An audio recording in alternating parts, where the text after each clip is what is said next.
Buonasera, da Sicilia 24, questi i titoli del nostro telegiornale.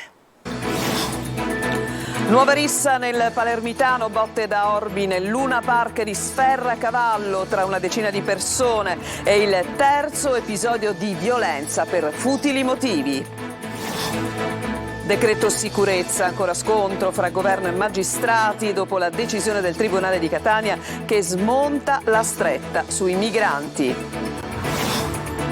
Ponte sullo Stretto, consegnato l'aggiornamento del progetto definitivo dell'opera. Elly Schlein da Agrigento dice: prima del ponte pensiamo alle strade dell'isola.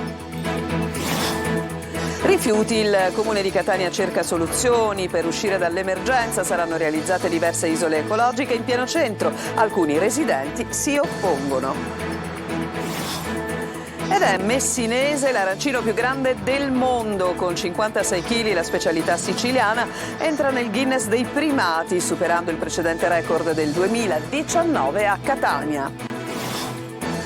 Calcio, brillano le siciliane di Serie C, un Catania impeccabile vince 4-0 a Caserta e centra la prima vittoria esterna in campionato. 3 punti anche per il Messina che batte l'Avellino 1-0.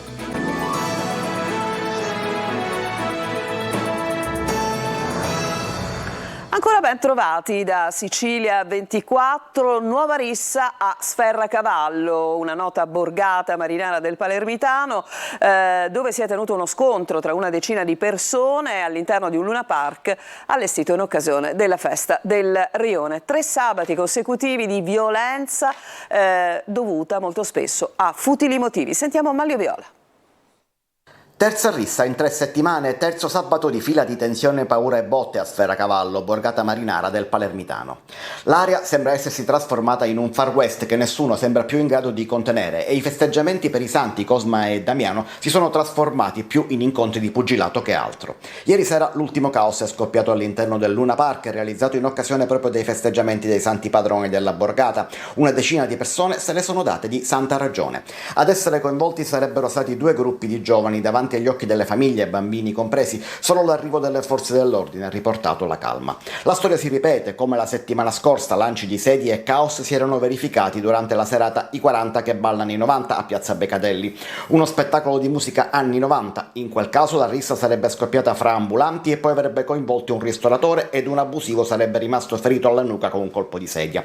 Lo scorso 16 settembre, dunque 3 settimane fa, era scoppiata la prima maxi rissa tra baby gang a causa di un like sui social rivolto ad una ragazza della Marinella. Anche in quell'occasione sono volate sedie e tavolini ma senza causare feriti. Dopo i fatti di 3 sabati fa, il comitato dei residenti di Sferracavallo aveva già anche inviato una lettera al questore per denunciare il problema sicurezza nell'area.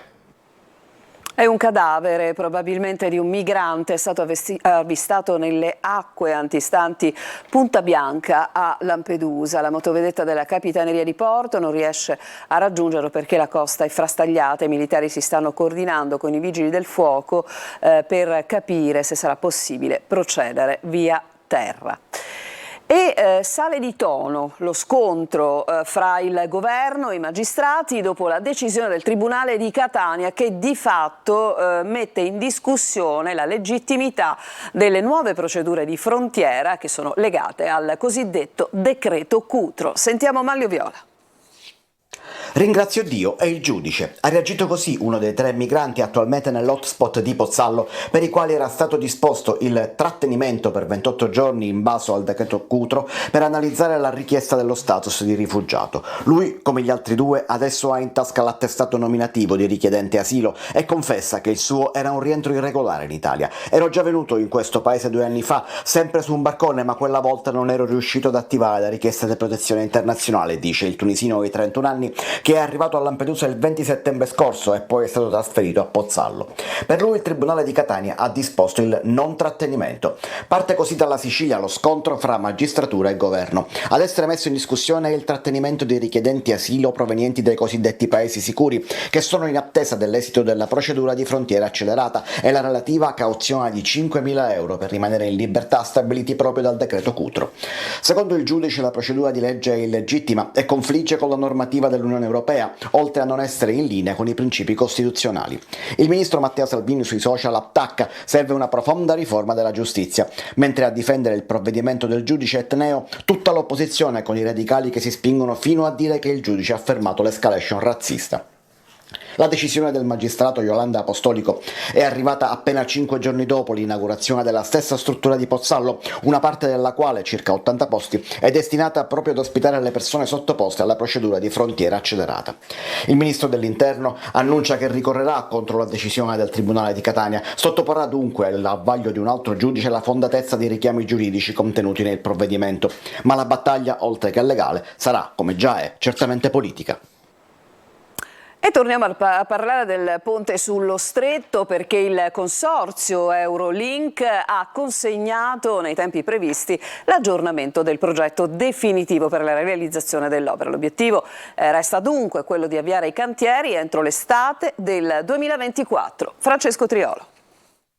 Aspettando che i soldi per la sua realizzazione vengano previsti nella manovra di governo, per il ponte sullo Stretto arriva la relazione di aggiornamento del progetto esecutivo definitivo, tutto secondo i programmi. Il 30 settembre era la data indicata dalla legge approvata in Parlamento lo scorso maggio e la scadenza è stata rispettata dal consorzio Eurolink guidato da WeBuild.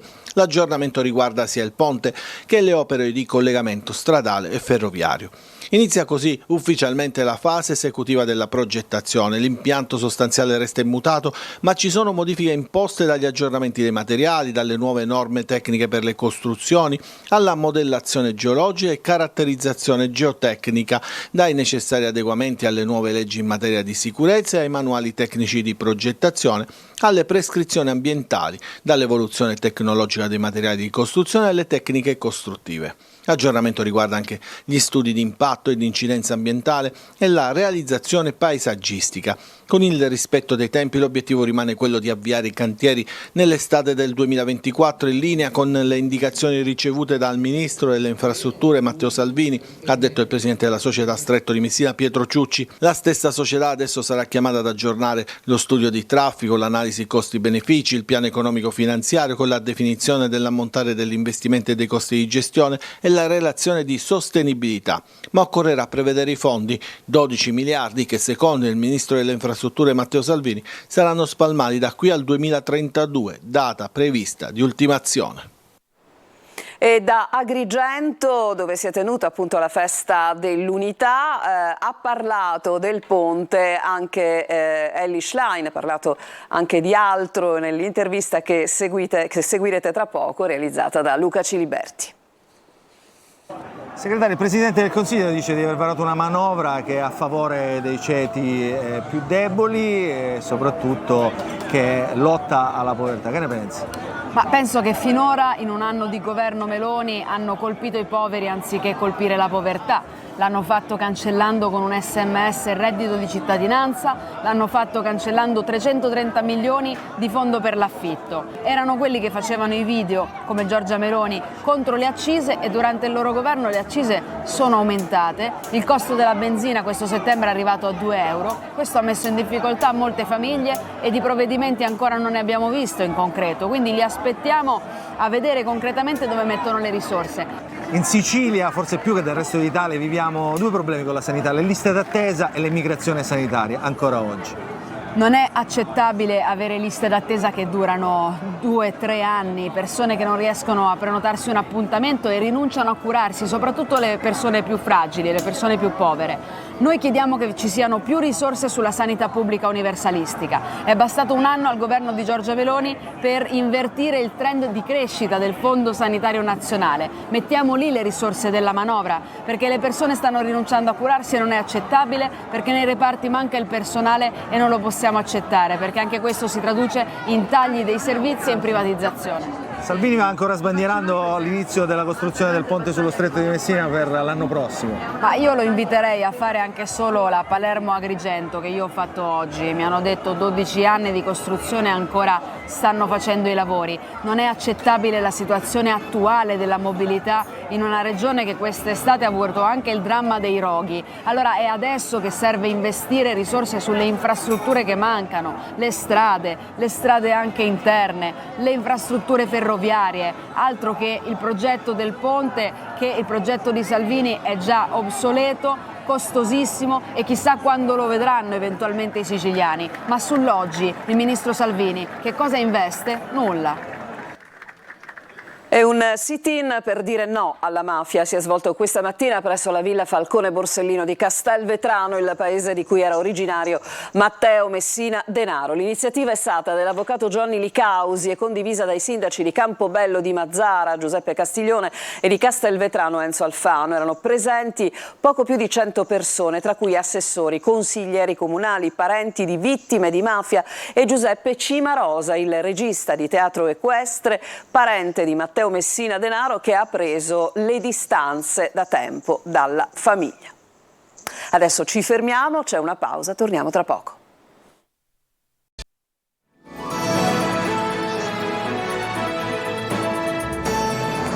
Nella seconda parte del nostro telegiornale andiamo subito a Catania, il problema dei rifiuti. Il Comune sta cercando delle soluzioni per uscire dall'emergenza, per questo si pensa alla realizzazione di diverse isole ecologiche in pieno centro, ma alcuni residenti non sono assolutamente d'accordo su questo. Sentiamo Tonino De Mana. Mentre proliferano le discariche abusive con la città di Catania alle prese, con un'emergenza rifiuti senza fine, il Comune cerca soluzioni per incrementare la raccolta differenziata con l'obiettivo di ridurre le tonnellate di immondizia da conferire nelle discariche sempre più sature. L'ultima idea di realizzare un'isola ecologica in via Patanè Romeo, in mezzo ad enormi palazzi e con 2 scuole non distanti, non va giù ai residenti che non vedono di buon occhio il progetto, in primis per la scarsa attenzione per il verde, quel poco esistente, si sta inesorabilmente cancellando. In questo video amatoriale, girato da un cittadino, si vede una ruspa mentre sradica diversi alberi. E questa, che era un piccolo polmone verde, sparirà nel giro di poco tempo. Tra l'altro non si capisce per quale motivo questa isola ecologica venga realizzata in questo spazio quando ce n'erano già 3 centri di raccolta, non proprio isole ecologiche, in centro città, che però sono state chiuse dopo poco tempo dall'apertura. Perché non scegliere un altro spazio più idoneo? C'è chi si rivolge alle istituzioni cittadine. Rivolgo un appello al sindaco affinché riveda questa scelta, all'assessore Tomarchio e in particolare all'assessore Parisi, che ha chiesto e ottenuto i finanziamenti per questo scempio. Tra l'altro c'è anche un problema di viabilità, molti mezzi verrebbero qui a conferire. Assolutamente sì, come potete notare qui c'è un'unica arteria, un'unica strada che non è neanche una strada principale, è una strada di quartiere.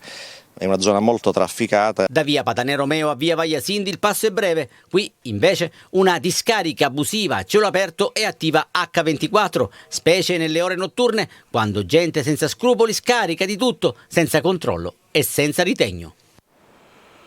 E adesso vi mostriamo un arancino da record che è stato realizzato a Messina. 56 kg di bontà per entrare nel Guinness dei primati. Il servizio. L'arancino più grande del mondo parla messinese. Il record è stato centrato ieri sera a Piazza Duomo, dove è stato fritto un arancino da 56 kg e 200 grammi, certificato dal giudice Lorenzo Veltri, noto per la sua partecipazione allo show dei record.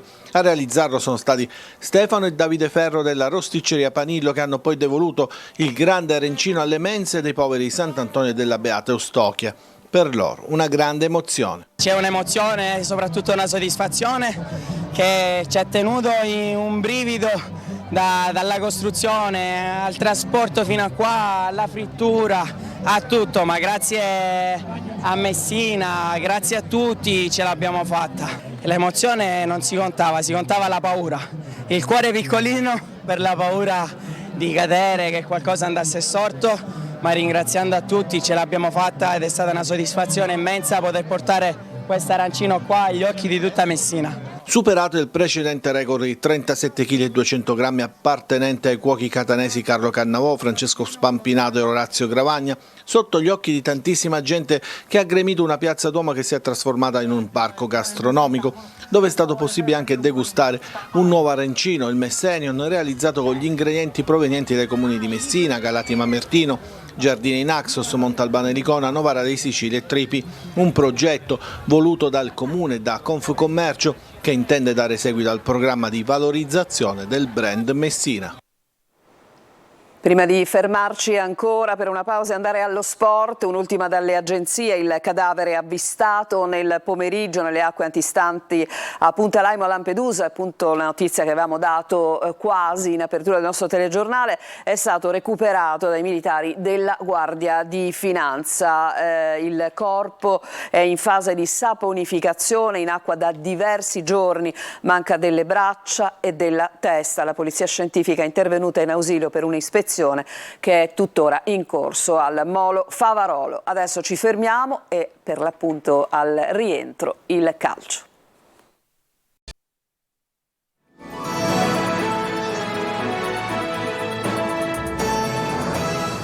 E c'è il calcio in chiusura di telegiornale. Partiamo dal Palermo che continua a vincere al Barbera, ha sconfitto 2-1 il Südtirol, rosanero sotto di un gol nel primo tempo, poi nella ripresa la formazione di Corini ha ribaltato grazie ai gol di Ceccaroni e Aurelio Rosanero, che adesso sono secondi in classifica. Naturalmente vi mostreremo il servizio di quanto accaduto nelle prossime edizioni del nostro telegiornale. Veniamo adesso alla Serie C, intanto con un Catania impeccabile che vince 4-0 a Caserta e si riprende un ruolo di protagonista nel campionato. Tabbiani azzecca praticamente tutte le scelte. Il servizio è di Marco Carli. Un gran bel Catania recita da protagonista e domina Caserta. 4-0 il finale per gli etnei, un risultato che arriva dopo una settimana delicata e dà il senso della forza e delle unità del gruppo, oltre che della qualità dei suoi interpreti.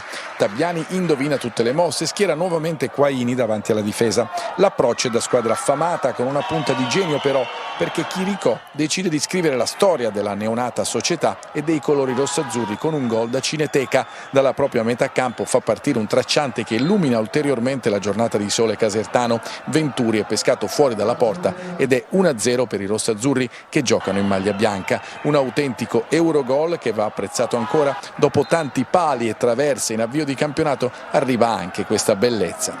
La Casertana prova a tornare in partita ma è punita al 25esimo. Verticalizzazione che arriva a Zammarini, gran girata del centrocampista e sulla ribattuta irrompe il bomber di Carmine, tappin vincente e 2-0. Il Catania è padrone del campo e colpisce anche l'ennesimo legno della stagione con Rocca al culmine di un'azione bellissima sull'asse Quaini-Castellini.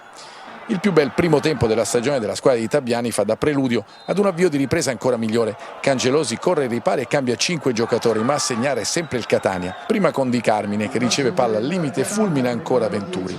E poi con Chiricò che si accentra e lascia partire un tiro di sinistro che si spegne all'incrocio dei pali. Se la rete da centrocampo è la copertina dell'incontro, questa ne segna abbondantemente i titoli di coda. Il resto è accademia, con Beters che mantiene inviolata la propria porta e Bocic che si fa espellere ingenuamente con la partita ormai in ghiaccio. Prima vittoria della storia a Caserta. Se quello del Pinto è il vero Catania lo dirà il resto del campionato, ma di certo quella che esce dallo Stadio Campano è una squadra convinta dei propri mezzi che unisce genio e regolarità, un mix che può essere letale. Soddisfazione naturalmente in casa rossazzurra, in primis del mister Tabbiani che ha dichiarato dei suoi ragazzi sono da applaudire, lo sentiamo.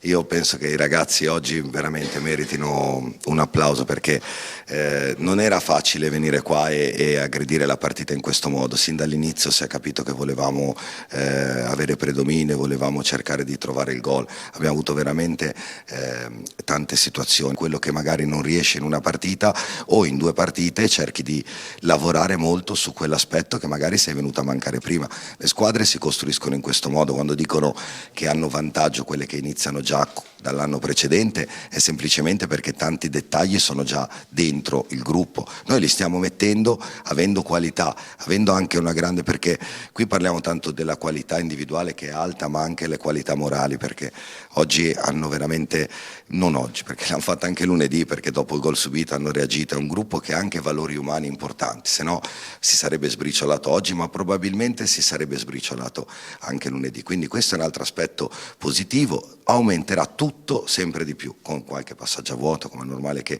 ci possa essere, ma sono sicuro che, come si è detto prima, può essere una partita importante. Prima vittoria in campionato per il Messina che oggi ha superato 1-0 al Francoscoglio l'Avellino, decisiva nel primo tempo, una rete dell'ex della partita, l'attaccante giallo-rosso Plescia, Sergio Colosi. Marco Firenze crea, Vincenzo Plescia segna ed Ermanno Fumagalli conserva. La vittoria del Messina sul quotato Avellino in 3 mosse, ma è stato l'intero impianto di gioco costruito da Modica a funzionare, limitando al massimo errori e distrazioni, spesso fatali nelle prime 3 partite. Il resto l'ha fatto l'Avellino, apparso ancora lontano dagli standard di una squadra pronta a giocarsi la promozione in Serie B, nonostante le 2 vittorie della nuova gestione Pazienza in panchina. Buona partenza degli ospiti con Varela, una spanna superiore a tutti gli altri. L'ex Cittadella prima colpisce il palo esterno e poi costringe Fumagalli al primo di una serie di interventi decisivi. L'infortunio di Rigione penalizza l'Avellino perché entra Moulet che ancora a freddo lascia un buco in difesa. Sull'angolo di Firenze Ferrara colpisce il palo. Prove generali del vantaggio che matura al minuto 29 con Plescia di testa. Da buon ex non esulta ma consuma la sua vendetta per essere stato messo ai confini del progetto biancoverde. L'Avellino sbanda, Manetta sfiora il bis prima di un tentativo di Cionek, posizione ideale ma piedi da difensore in chiusura di tempo. La ripresa si apre con una parata di Fumagalli su Sgarbi, ma le altre emozioni arrivano nel finale, frutto della disperazione degli irpini e della paura di vincere dei giallorossi, salvati da super parate di Fumagalli su Armellini e Marconi. Le 2 squadre rimangono prime in 10 per il doppio rosso a Polito e Benedetti, prima ammoniti sempre per reciproche scorrettezze e poi in 9 per l'infortunio a Cionek con i cambi già effettuati e per un esausto Plescia che fatica a camminare ma tra gli eroi di giornata in un pomeriggio da incorniciare per lui e per il Messina. Con questo servizio si chiude questa edizione di Sicilia 24, a tutti voi grazie per averci seguito e buona serata.